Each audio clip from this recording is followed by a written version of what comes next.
A movie I've been really looking forward to since CinemaCon is The Running Man. I just thought the trailers we saw for this thing looked incredible. It looked fantastic. They showed us the preview for it at CinemaCon. I was surprised by how great it looks. I love Glenn Powell. I love Josh Brolin. Most importantly, though, I love Edgar Wright. Edgar Wright is such a great director, and I just love his sensibility. And so everything about this looked and felt pretty cool to me. Now, the reviews that have come in haven't been great. They've been solid. I mean, it's got a 64%, which means, of course, if you got 100 critics, 64 of them like it, 36 of them don't. All right, that's not a bad ratio, I suppose. But regardless, I was looking forward to going in and watching Running Man. So last night, I went to go see Running Man. And I got to tell you, I was pretty disappointed. Rob, I know you and I have both been really excited about this film. But by the time I walked out, I was pretty disappointed. Now, look, let me say this. The movie's got a lot of good things going for it. I was telling Rob before the show started today that had they ended the film, let me say it this way. Let's say I got an emergency text message and I looked at my watch and I saw there was an emergency and I had to leave the theater, say an hour 15, hour 20 minutes into the film. I would have walked out of the theater going, damn, I want to see the rest of this. Because up until that point, I was having a good time. The best Edgar Wright movie? No, but it was a really good time. It was everything that I was kind of wanting it to be up until that point, right? It was quick, witty one-liners, some good shots of humor, fun action, and a little bit of subtle social commentary, which, if you know the original story of The Running Man, not the Arnold movie, the original story of Running Man, you know there's a lot of that. Actually, the whole thing is basically an allegory, regardless. And then, Rob, Michael Cera shows up in the movie. And he's great. I'm not the biggest Michael Cera fan in the world. I'm going to admit it. Great. And of course, Michael Cera worked with Edgar Wright before in Scott Pilgrim vs. the World. So Michael Cera shows up in it a little past halfway through the movie. And he's great. And I love the character. And I love everything goes on around him. And you could probably tell, you can tell from the trailers because you only see Michael Cera in the trailers in one scene. I will tell you he's in more than that, but you know, he's not in the whole ton of the movie. So by the time like Michael Cera's character leaves, the film completely loses everything. It completely starts to unwind. What was fun became convoluted. What was charming became cringy. And the little kind of subtle stuff of social commentary they were doing in the first hour to an hour and 20 minutes suddenly became a big Harley Quinn sized mallet banging you over it, directly saying, people should be this. And it was just so on the nose that it lacked, to use Robert Meyer Burnett's word, verisimilitude. It lacked any feeling of authenticity. It felt like a scripted speech. And then these bonker things start happening, and sometimes things can go bonkers, and that's great. But this just went bonkers as in, what are they even doing? What's happening now? And again, not to give anything away, but at some point, a female character shows up, and you'll see what I mean when you watch it. That by the time the credits rolled, I'm like, what the hell was she even there for? What is going on? It was,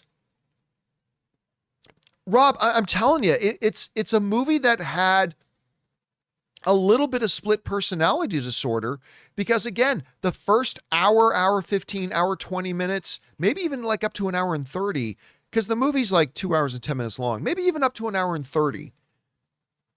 I was having a really good time. It was fun. And then all of a sudden, out of nowhere, it just completely lost its way. It started, instead of everything flowing well, it became very jarbled. And it's like, why did that just happen? Who does this? Who says this? wait a minute, the bad guy just did this. That makes no sense when he obviously would be in a much better place if he did this instead. I mean, honestly, Rob, you know what it felt like? It felt like 2/3 of the way through making this movie, Edgar Wright decided to go to Disneyland and he left the film to somebody else to finish. That's honestly how jarring it feels to me. And, sometimes, Rob, I'll watch a movie and where I like the first 2 acts but don't like the third act. But a lot of the times the first 2 acts are so good, yeah, the third act didn't ruin it for me. Yeah, like the third act lost its way, but it didn't ruin it for me. The third act of this movie to me is so poor that it actually soured the rest of the movie for me. Wow. And while there are, again, I can't stress this enough, some really good things going for it in the first hour and a half or so, and it's a fun ride for the first hour and a half, it just goes completely off the rails to the point that I walked out, that I can say, I don't think I've ever said this about an Edgar Wright film, and I never want to again. I walked out going, that was disappointing. And now again, don't just take it from me.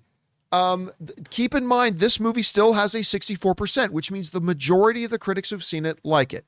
So that you may like it, right? I'm just one person. I'm just one voice giving you my opinion. But I am one person who I'm predisposed to liking Edgar Wright stuff because I love Edgar Wright. And I loved all the previews and I was loving the first bit of the film, Robin. It just lost its way. Guys, we want to take a second to thank the sponsor of today's video, Zapier. One of the biggest game changers of the past year has been AI. But let's be real, just talking about AI doesn't actually make your day any more productive. What does make it more productive is finding tools to put AI to work for you. And that's where Zapier comes in. Zapier is the easiest way to take AI and plug it directly into the apps and processes that you're already using every day. No IT bottlenecks, no complexity, just results. For me, it's been about saving time on repetitive stuff so I can focus on the work that matters and I actually enjoy. And it's not just me. Over 3.4 million companies are already using Zapier to streamline everything from sales and marketing to IT and HR. With their AI orchestration platform, you can connect top AI models like ChatGPT or Claude right into the apps you already use. So whether it's automatically enriching leads, coaching your sales team, or even resolving IT tickets, Zapier makes it simple. Guys, join the 3.4 million companies already automating with Zapier and transform how you work with Zapier and AI. Get started for free by visiting zapier.com/Campea. That's zapier.com/Campea. Now, I know, Rob, you'd been excited about this movie too. You did not go to see it yesterday, though, because you got caught up in a TV show, which that's happened. Man. That's happened to me before. But where have your expectations been and what have you been hearing other than just from me? Well, I read this book when it first came out, I think in 82.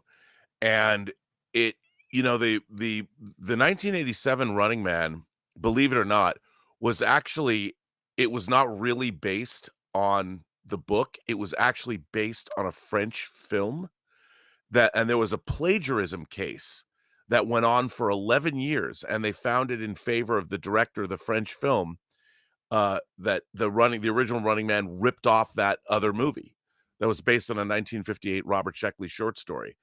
So I never got the Running Man I wanted to see.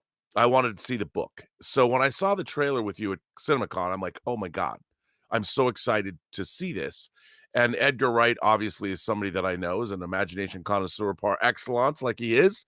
He must have read the book too, which, he did. So I'm really excited. I'm going this afternoon to see it, and I'm really excited to see this, even though it's been mixed.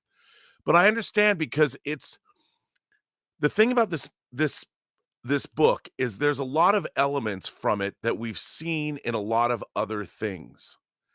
And I think that happens with a lot of these famous books, or they get adapted, like Anne Rice's Interview with a Vampire. They've taken a lot of things from her Vampire Chronicles and incorporated them into movies that we've seen since those books were published.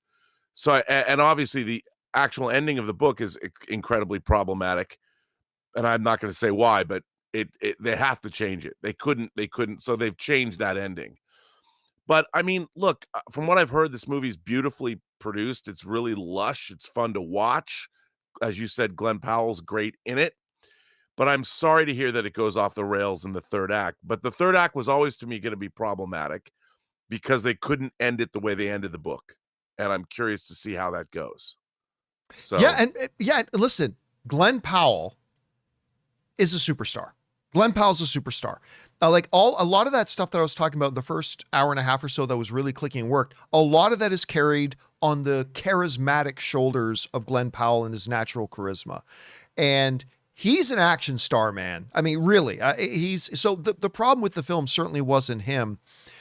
He was really good in it. I'll look forward to seeing him more stuff like this. But yeah, as somebody who had been really excited for this movie, guys, and as somebody who is a, die-hard Edgar Wright fan, I gotta say I was pretty disappointed with The Running Man, unfortunately. But whatever. Everybody has a bad day at the office. This one was Edgar Wright's, and I'll still look forward to his next project with great excitement. But yeah, it's gotta be honest, guys. This one didn't really work for me. Anyway, guys, question is for you.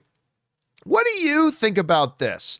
I mean, I may not have liked it, but there are other critics who did. Again, it's got a 64%, which means the majority of the critics seem to like it, and maybe you will too, and I hope that you do, but it just didn't click for me. Whatever you guys think, jump down to the comments section below and let us know your thoughts. Hey guys, thanks so much for watching this video. Make sure you like the video, leave a comment, and subscribe to our channel. And don't forget, we have a daily podcast called the John Campea Show podcast, available on Apple Podcasts, Spotify, or your favorite podcasting app of choice. Go and subscribe to it today so it'll be there when you need it.